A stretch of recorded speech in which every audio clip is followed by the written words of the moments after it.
আসসালামু আলাইকুম ভিউয়ার্স, এটি একটি স্টোরি টাইম ভিডিও। কয়েক মাস আগে আমি স্ক্র্যাচ প্রোগ্রামিং অলিম্পিয়াডের জন্য প্রস্তুতি নিচ্ছিলাম।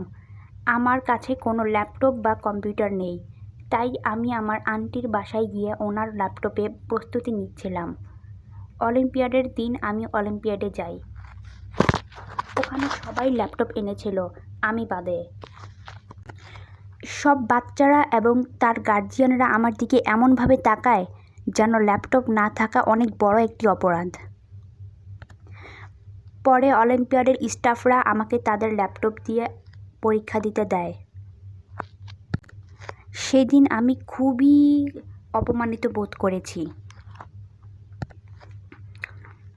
কয়েকদিন পর রোবোটিক্স অলিম্পিয়াডের জন্য আমি অনলাইনে ইনস্ট্রুমেন্টস অর্ডার করি এবং অলিম্পিয়াডে রেজিস্টার করি এবং অলিম্পিয়াডে টাকা পাঠাই।